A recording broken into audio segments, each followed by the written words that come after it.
Is this really what you think qualifies as professional work?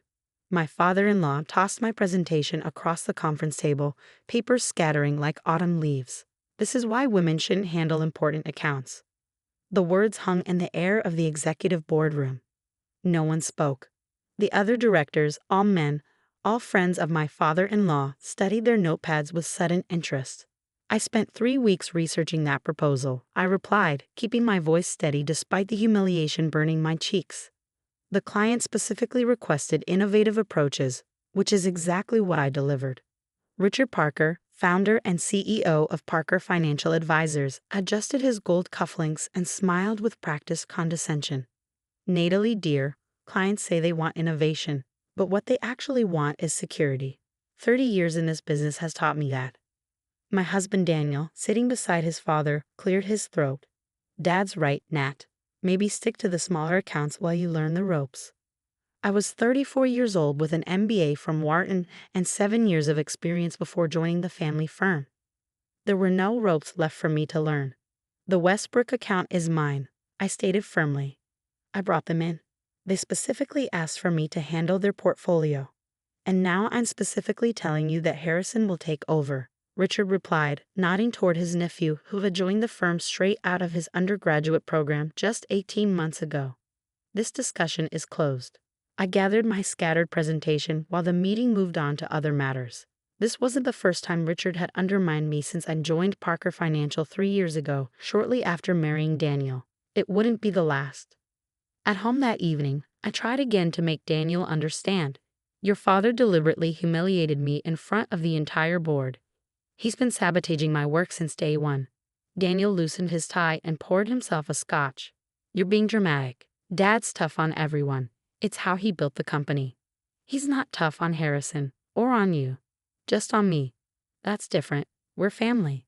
I'm family too, Daniel. I'm your wife. He took a long sip before answering.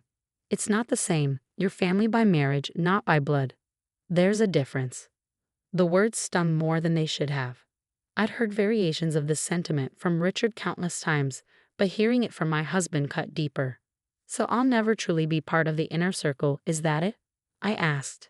Daniel sighed, the sound heavy with impatience. Look, just try harder to fit in. Follow the established protocols. Stop trying to reinvent everything.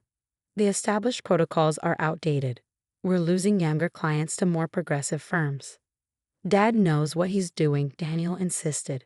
The firm's been successful for 3 decades following his methods. I gave up trying to make him understand.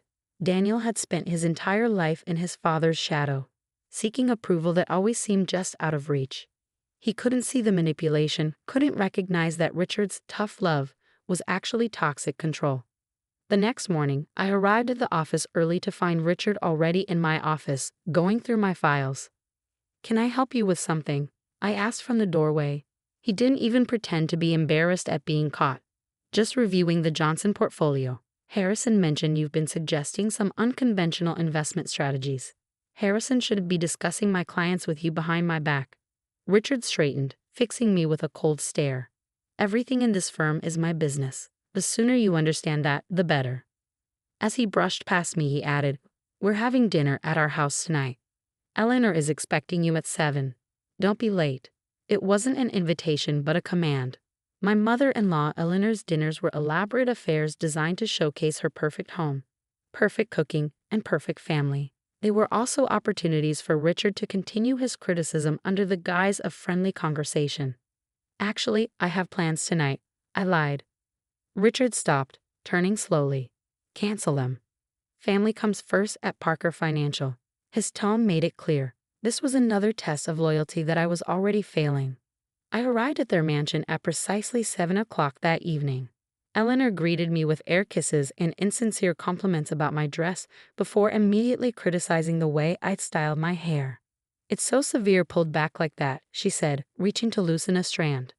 Daniel likes softer women. That's why his college girlfriend Jessica was always so perfect for him. I stepped away from her touch.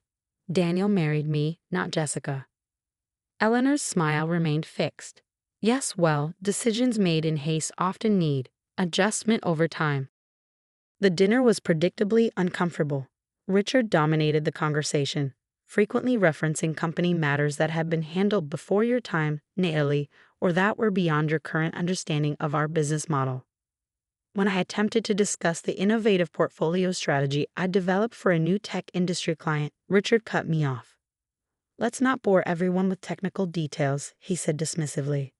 "I'm not bored," Daniel's sister Rachel surprised me by saying. "I'd like to hear more about Natalie's strategy." Richard's glare silenced her immediately. The rest of the meal continued with discussions about family vacations I hadn't been part of and childhood memories I couldn't share. I was a perpetual outsider at this table, and the message was clear: I always would be. Later that week, I discovered that the Westbrook account, my account, had indeed been reassigned to Harrison. When I confronted Daniel about it, he shrugged. "Dad made the decision. What was I supposed to do?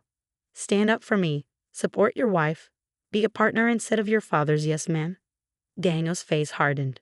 "You knew what the Parker family was like when you married me. The business has always come first. The business or your father's ego. They're one and the same," he admitted, and I realized this was the most honest thing he ever said about his family. That night, lying awake beside my sleeping husband, I made a decision. I couldn't change the Parker family dynamics, but I could change my place within them.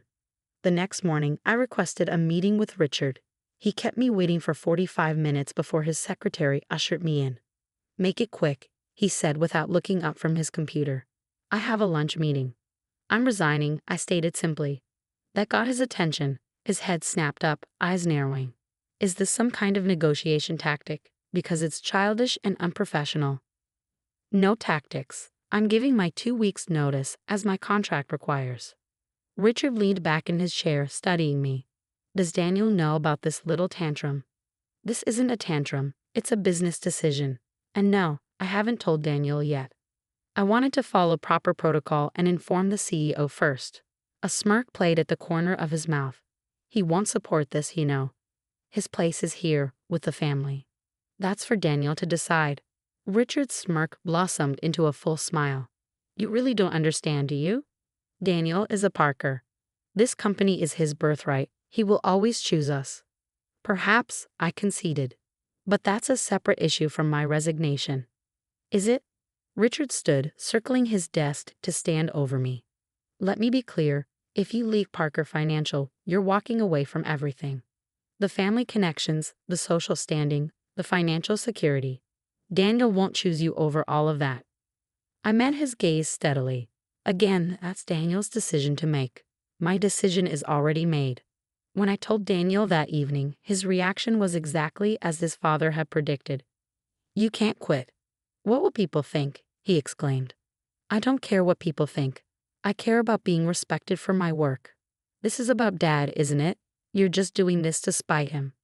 "This is about me refusing to stay where I'm not valued," I corrected him. "Where will you even go? Other firms won't hire you after you've walked out on family." "I've already accepted a position at Meridian Capital," I revealed. "They've been trying to recruit me for months." Daniel paled. "Meridian is our biggest competitor. You can't work for them. It's a betrayal." "I can and I will. I signed a contract this morning." "You did this behind my back?" His voice rose. "Without even discussing it with me first? Like your father reassigned my client without discussing it with me? Like you supported that decision without consulting me? That's different." "No, it's exactly the same. The difference is that I'm finally taking control of my own career instead of letting your father dictate my worth." Daniel's expression shifted from anger to panic. "What about us? What about our marriage?" "That depends," I said quietly. "Are you married to me or to Parker Financial? You're giving me an ultimatum. I'm asking you to be my partner, to support my career the way I've supported yours, to choose me over your father's manipulation just once." Daniel ran his hands through his hair, distress evident on his face. "I can't just walk away from the family business. It's my heritage, my future. And I can't stay in a place that systematically undermines and devalues me. So we're at an impasse." For 3 days, Daniel oscillated between anger, pleading, and cold silence. He brought his mother to our home to talk sense into me. Eleanor alternated between tears about tearing the family apart and thinly veiled threats about social ostracism if I left. Richard's approach was more direct. He called me into his office the day before my notice period ended. I'm prepared to offer you your own division, he said without preamble. Women-focused financial planning. You'll have autonomy, within reason of course. Within reason meaning under your ultimate control, I translated. I built this company from nothing. Everything under this roof answers to me, he confirmed. But you'll have more independence than any other director. Except Daniel and Harrison, and every other male family member who automatically outranks me regardless of experience or ability. Richard's facade of generosity cracked. You think you're special, entitled to bypass the hierarchy just because you married my son. Women like you are all the same, demanding respect instead of earning it. Thank you for making my decision even easier, I replied, standing to leave.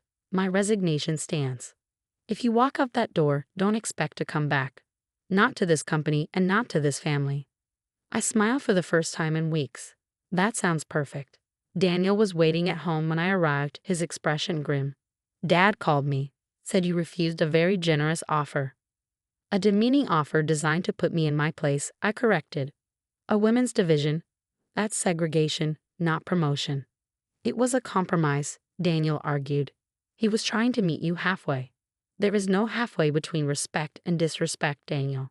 I deserve better than crumbs from your father's table. So that's it? You're choosing your pride over our marriage. I'm choosing self-respect over systematic humiliation. The question is, what are you choosing?